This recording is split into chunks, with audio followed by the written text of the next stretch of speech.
ప్రతి ఉదయం దేవుని వాగ్దానం అనే కార్యక్రమానికి ప్రేమతో మిమ్మల్ని ఆహ్వానిస్తుంటున్నాను.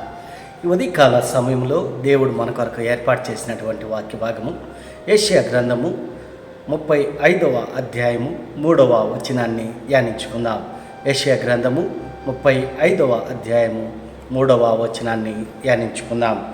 సడలిన చేతులను బలపరచుడి, త్రొట్టిల్లు మోకాలను దృఢపరచుడి. ఈ యొక్క వాగ్దానాన్ని దేవుడు మనకు, మన కుటుంబాలకును ఆశీర్వాదకరముగాను దీవెనకరముగాను మార్చునుగాక. ఈ యొక్క మాటల్లోనే ఆత్మీయ సత్యాలను, ఆత్మీయ అర్థాలను మనం గ్రహించినట్లయితే, మరి ప్రవక్త అయినటువంటి యెషయా ఈ యొక్క గ్రంథాన్ని రచిస్తూ ఈ యొక్క మాటలను ఇశ్రాయేలు యొక్క ప్రజలను ఉద్దేశించి దేవుడు యెషయా ప్రవక్త ద్వారా మాట్లాడుతూ ఉంటున్నాడు. అరణ్యమును ఎండిన భూమియు సంతోషించును, అడవి ఉల్లసించి కస్తూరి పుష్పం వలె పూయును. అది బహుగా పూయిచు ఉల్లసించును, ఉల్లసించి సంగీతములు పాడును.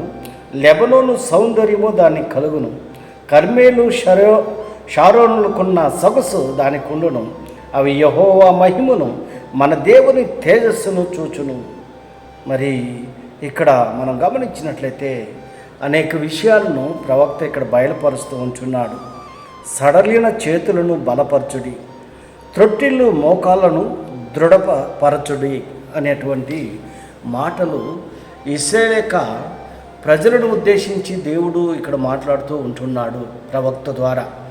మరి సడలిన చేతులు అనగా నిస్సహాయ స్థితిలో ఉన్నటువంటి పరిస్థితులు, దిక్కుతోచనటువంటి పరిస్థితులు వారికి ఎదురైనప్పుడు దేవుడు మరి వారికి తోడుగా ఉంటున్నాడు.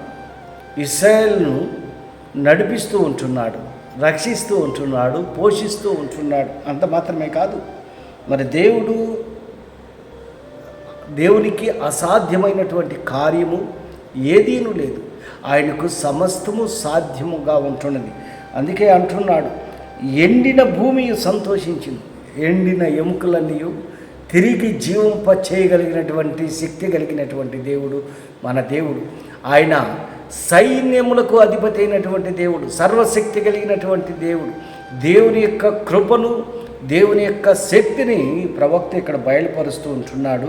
అంత మాత్రమే కాదు, ఎండమావులు మడుగులగును, ఎండిన భూమిలో నీటి బుక్కలు పుట్టును. నక్కలు పండుకొనిన వాటి ఉనికి పట్టులో జమ్మును, తుంగగడ్డియు, మేతయు పుట్టును.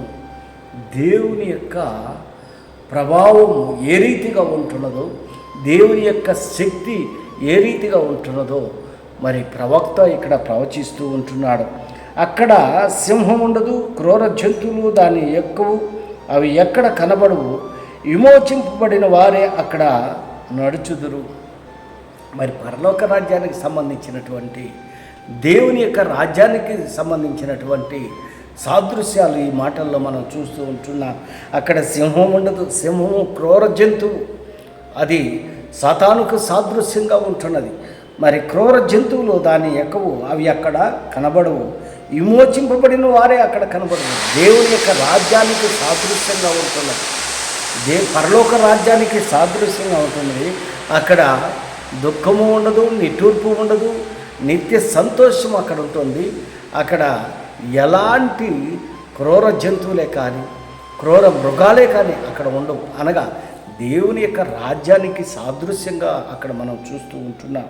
క్రీస్తునందు ప్రియమైన దేవుని బిడ్డలారా, సడలినటువంటి చేతులు ఈ భూమి మీద జీవిస్తూ ఉన్నప్పుడు, ఈ భూమి మీద బ్రతుకుతూ ఉన్నప్పుడు పడిపోయేటటువంటి స్థితి, నడవలేనటువంటి స్థితి, కృంగిపోయినటువంటి స్థితి, మరి అనేక బాధలు, కష్టాలు, ఇరుకులు, ఇబ్బందులు ఈ లోకంలో ఉంటున్నాయి.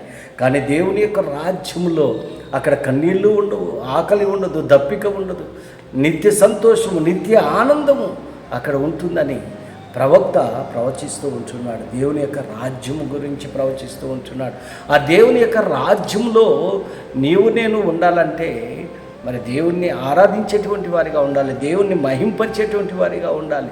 అప్పుడు మాత్రమే దేవుని యొక్క రాజ్యంలో నీవు నేను పొందుతామని ఈ కొద్ది మాటల ద్వారా నేను హెచ్చరిక చేస్తుంటున్నాను. దేవుడి యొక్క మాటలను మరెక్కువగా మీకును, మీ కుటుంబాలకును ఆశీర్వాదకరంగాను దీవెనకరంగాను మార్చిన గాక. ఆమేన్.